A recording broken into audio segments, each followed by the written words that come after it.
පුතා. අංකල් පුතා පොඩ්ඩක් මොන ගෑන්න කියන් කිසි. ඒ මොකටද දන්නේ? දැන් ආශ්‍රය කරන මේ යාළුවෝ එහෙම පොඩ්ඩක් අවුලයිති. යාළුවෝ දිටෝ ගමේ කොල්ලෝ තමයි ඉතින් දන්නේ. නෑ ඉතින් යාළුවොත් එක්ක ජරාවට එහෙම අබ්බයි වෙලා කියලා මට ආරංචි යන්නේ ගමේ. ඕ කට කතාවද මාම ඕවනම් කාට කියන්න බෑ දප්පා. හොඳ විදියක් තියෙනවනේ ඔය කතාව නම්. එහෙම දෙයක් නෑ ඒක ගමේ කොල්ලෝ ඉතින් ඔය දන්නේ කඳුරු අයියලා ටිකක් එක්ක ඉතින් පොඩ්ඩක් ඉන්නවා ඉතින්. හරික පුතා සල්ලි දින කාලේ ඉන්න ඔය යාළුවෝ එක එක්කවත් නෑ සල්ලි නැති වෙද්දි. ඔය කරදරයක් වුණාම එක එක්කවත් ඉන්නවද කියලා බලන්න. අහිංසක අම්මයි නංගි විතරයි පුතා ඉන්නේ. අනික දැන් අම්මටත් අසනීපයි නේද පුතා?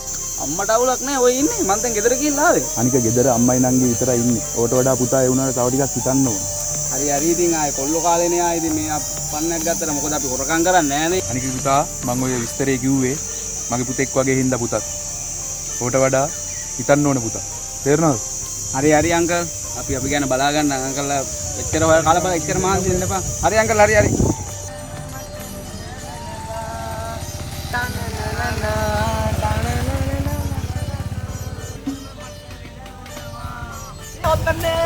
කොහෙද යන්නේ? දන්නවනේ. අර පඩි දාවද? පඩි ගන්න ගියා. අපි දන්නවනේ පඩි කියලා ඒක තමසි වගනේ. ඉතින් ඉන්නේ දේවාලය එක්ක. යන්නේ නා? කොහෙද යන්නේ? ඔතෙන් ගියා බැංකුවට ගියා සල්ලිත් ගත්ත ගියා. අපි අරන් යන්නේ. නෑ. වාසි. යා. අද මේ ගාමිණියා පට්ට ටෝක් එකක් දුන්නානේ මට. ඒ මොකද කිව්වේ? ඒ මගෙන් හම්බෙලා දැන් ඔය එනකොට.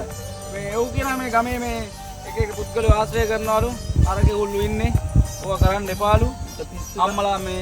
අම්මලා අසනීපෙන් නේද එන පණපාරක් දුන්නා මට. මේ උන් වැඩක් නෑ. මම කෑ කරේ නෑ මමත් ආව වෙන්නේ. උඹ දන්නවනේ මම ඉන්නවා කියලා. හරි මම දන්නවා. උඹට මම කරේ වුණොත් කියපන් හරිය. කොහොමද දාන කනවා වැඩි කල් යන්නේ.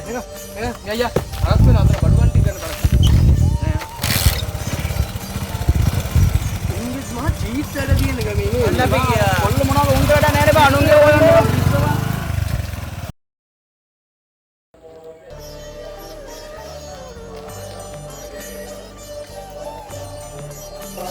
පොඩි දවස් කරනවා ගයි.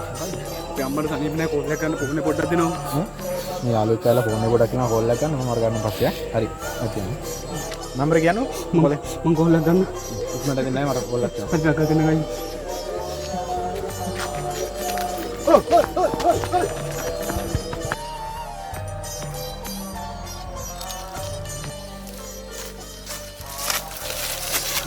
ඉන්න බෑ සුද්දා. මොනවත් නැද්ද බං? ඊ දවසල්ම ගහලා නෑ බා. තියෙන ඕන චුට්ටක් දියල්ලා එහෙම කරන්න එපා බා. පොඩි පාරක් දෙනවා. නිකන් දෙන්නේ නෑ බා.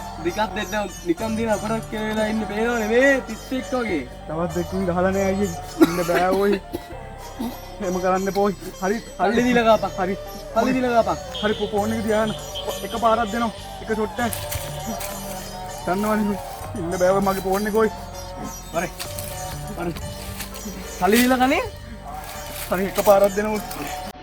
මම ෆෝන් එක බේරන්නම් ඔයි. අදපා.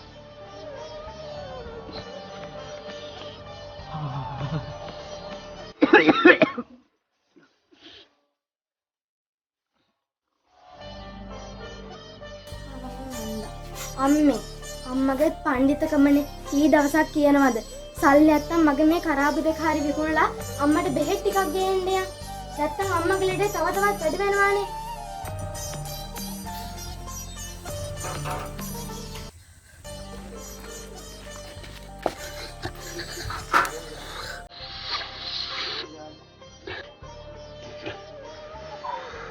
මේ අයියා තැවිලා ඉන්නේ අයියේ අම්මට හොදටම අමාරුයි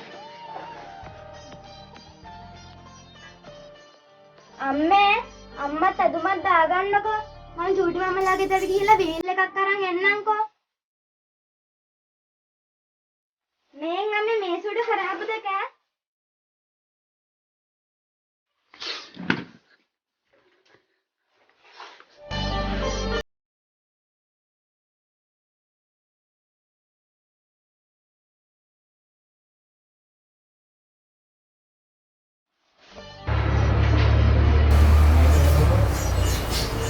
මේක දිහා මට කීයක් හරි දෙන්නකො. හින්ගේ නෙවුවක් දන්නේ නැහැ බං මේකට අවුදියාගේ දාපු කර දෙන්න පුළුවන්. ඔක මගේ දෙයක් හරි කීයක් හරි ගමන් නැහැ. මේක දෙන්නයි. හරි අවුලන්නේ. හරි ගමන් නැහැ දෙන්නයි.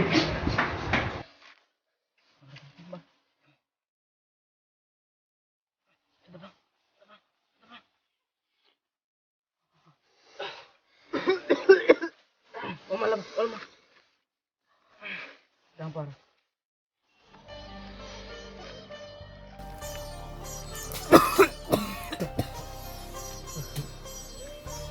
මොනවද? මොනවා වුණත් බුක්ක තමයි ඈ.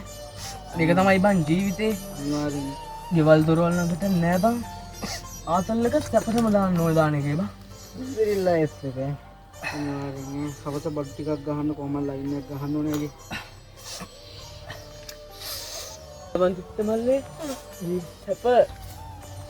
ජොඩ් මල්ලේ පොලිසිය. යෝවා. බලන්න මෙව තමයි මෙවට කරන්නේ නේද? ඈ? බාල සමාජ සම්පූර්ණයෙන් නැති කරලා තනේ එපාද දැන් මොකද අර දිව්වේ? දන්නේ නැද මන් දන්නේ නැද අනේ එපාද දන්නේ නැහැ? ගම්පත්ත හිටපු උඹ දන්නේ නැද්ද? මං අන්දර නේද අනේ අතරින්ද උඹලගේ අම්මලා තාත්තලා කොච්චර දුක්ඛාන්තව බලන්නේ බා ඈ අතරින්ද අතරින්ද මේ සර උඹ මං අවුරුදු 5කටවත් දාලා පස්ස බලන්නේ අතරින්ද නැගිට යන්න ඈ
ගියාද මේ අවුරුදු ගානකින් ඉඳ පාටක් නම් පේන්නේ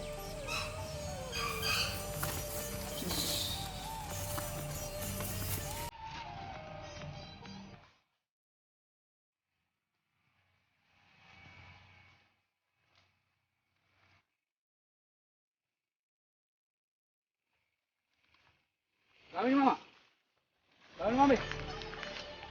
මාමා පුතේ කවද්ද හිරෙන් නිදහස් වෙලා? මම අද තමයි ගාමිණී මාමා හිරෙන් නිදහස් වුණේ. පුතාට මං දවසක් කිව්වා මතකද? ඔය ආශ්‍රය කරන යාළුවනුයි ඔය කරන දේවල් වලින් පුතාගේ ජීවිතේ කවදා හරි විනාශ වෙනවා කියලා. පුතාට මතකද මං කිව්වා? ඔව් ගාමිණී මාමා. ඒ දවස්වල ගාමිණී මාමලා කියපුවා අපිට තරහට කියනවා කියලා ගාමිණී මාමා. ඒ වුණාට මට දැන් තමයි තේරෙන්නේ ගාමිණී මාමේ ඒ ළඟින් හිටපු යාළුවෝ අපි කරපු කියපු දේවල් ඒ ඔක්කොම తాවකාලිකයි ගාමිණී මාමේ. ඒ යාළුවෝ කවුරුවත් අනුමතරේ මාව බලන්නවත් ආවේ නැහැ ගාමිණී මාමේ. මං තනි වුණා ගාමිණී මාමේ. ඒක නෙමෙයි ගාමිණී මාමේ. මේ ගෙවල් එහෙම වහලා දාලානේ. මං හිතන්නේ අවුරුදු ගානකින් කවුරුවත් ඉඳලා නැහැ වගේ. අපේ අම්මලා එහෙම කොහෙද දන්නේ ඉන්නේ ඒ නේ. පුතාට ආරංචි උන්නේ නැද්ද? ඒ මොකද්ද මාමේ? ඒ කාලෙම පුතාගේ අම්මා ආන්ටා වුණා.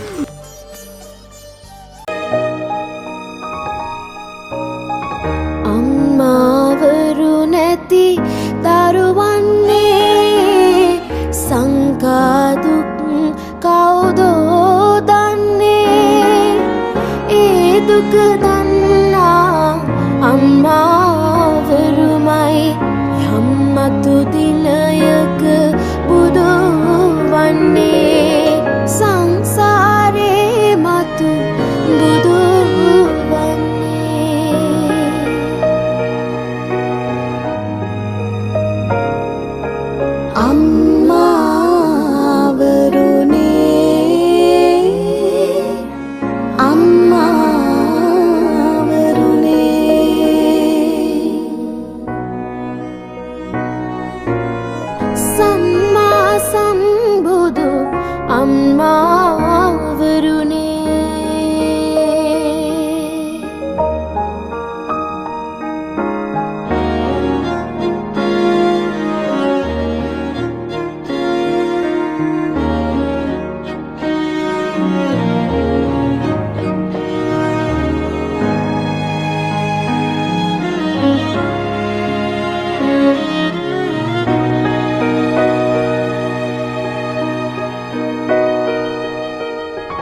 සිනහස වැඩිදා සිතද බොලද වී ලොවම ආදරේ කියා සිතේ මායාවක් වී එහි තනි වූදා අම්මා පමණයි ළඟ ඉන්නේ අම්මා පමණයි ළඟ ඉන්නේ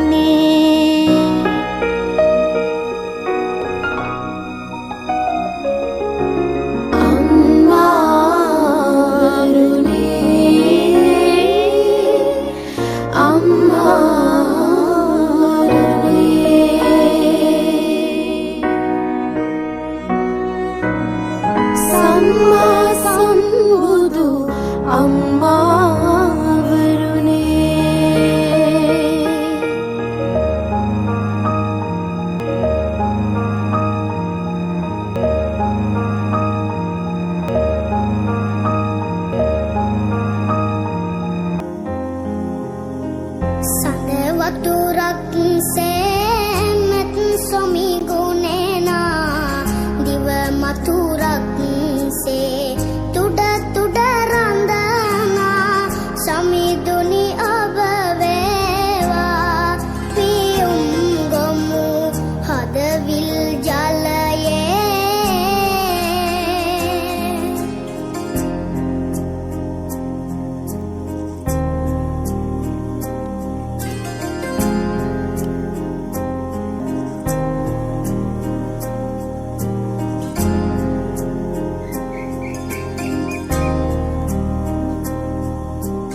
සුවපත් වේවා. මොකද තායක් මහත්තයා කඩ කිරීමෙන් වගේ හාමුදුරුවනේ මං ජීවිතේ ගොඩක් වැරදි කරා. මම නරක යාළුවෝ ආශ්‍රය කරා. මත්ද්‍රව්‍ය වලට බැහැ වුණා. මට අවසානට මගේ අම්මත් නැති වුණා. මගේ නංගිත් නැති වුණා. මට ජීවිතේ කලකිරුණා. මං කරපු වැරදි මට දැන් තේරෙනවා අපේ හාමුදුරුවෝ. ජීවිතේ පුරාවටම සමහර අය නරක මිතුරු හින්දා පීඩාවට පත් වෙනවා. ලෞතර බුදුරජාණන් වහන්සේ දේශනා කරේ කල්යාණ මිත්‍රය ඇසුරු කරන්න.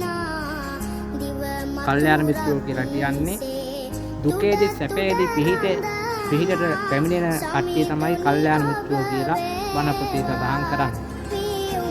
සමහර වෙලාවට අපි නරක මිතුරු නිසා දුක් පීඩාවට පත් වෙනවා. සුරාමේරය මජ්ජපමා දට්ඨානා වේරමණී සික්ඛාපදං සමාදන්. මේ සුරාව කියලා කියන්නේ මත්ද්‍රව්‍යයට ඇබ්බැහි වුණාට පස්සේ හැම ජීවිතේ පුරාට මේ මත්ද්‍රව්‍යයට ඇබ්බැහි වෙච්ච අය සමාජයේ ගොඩක් ඉන්නවා. ඒ සමහර අයට තමන්ගේ අම්මා තාත්තා බව නැති වෙනවා. සමහර අයට ගෙවල් දොරවල් පවා නැති වෙනවා. ඒවා විකුණලා පවා මත්ද්‍රව්‍යයට ඇබ්බැහි වෙච්ච අය ඒවා පානය කරනවා. ඔය දායක මහත්මාට තමන්ගේ ජීවිතේ තමන් කරපු වරද්ද තේරුණා නම් ලොකු දෙයක්. ඔබතුමා නරක මිත්‍රයෝ ඇසුරු කරන්න එපා. කල්යාණ මිත්‍රයෝ ඇසුරු කරන්න. ඔබතුමාට පුළුවන් විදිහට මුතුමා නිතර මේ පන්සලට ඇවිදින් පින් දහම් සිද්ධ කරමින් තමන්ගේ ජීවිතේ සකස් කර ගන්නට පුරුදු වෙන්න. සුපත්.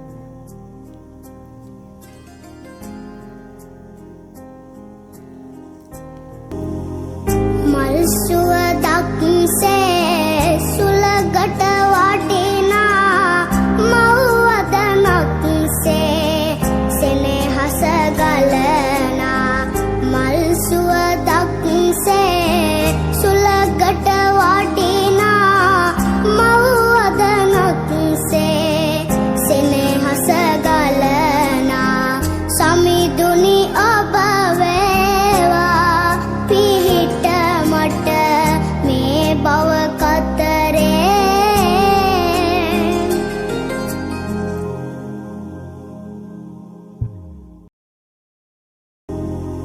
මල් සුව